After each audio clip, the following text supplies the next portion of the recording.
near Graz in southern Austria.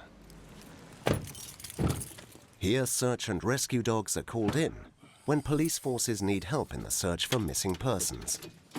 Urs is a so-called man-trailer. My partner Urs is a Belgian Shepherd dog, a Malinois. He is 5 years old and has been on the job for 2.5 years. With Urs, I traced 4 people and found them alive using the man-trailing method.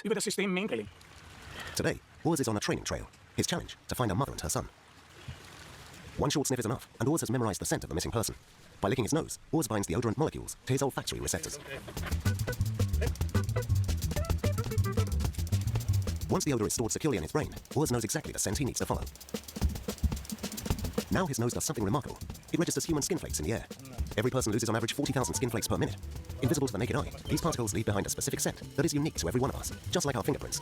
This trace of tiny particles is everywhere, in the street, in bushes, on walls. The dog's nose is an incredible sensor that can detect and distinguish these fine odor particles from millions of others. But Urs doesn't work alone.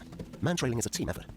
Man-trailing is honest work for a dog. I don't force him. He does it with pleasure, and the more he likes the search, the more he shows it. With his tail or ears, he communicates his feelings, and that's the beauty of man-trailing. Learning to read the signs of the dog and working with him. The biggest challenge for Armin is to give his dog control of the search. If Urs walks back on the trail, it doesn't mean he has lost his track. He rather tries to identify the direction which the scent comes from. Like all dogs, Urs uses a very special feature of his nose to trace the odor. He can smell in stereo. This means Urs can scan the left side of his surroundings with the left part of his nose, and in the same breath examine the right side with the right part of his nose. The dog can thus verify which direction the odor is coming from and follow the trail.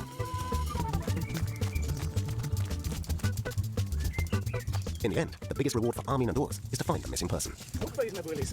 This is actually the best part of working with dogs, feeling their gratitude, seeing that they are enjoying their work, by wagging their tail as if they are saying, "Boss, it's so much fun to work with you."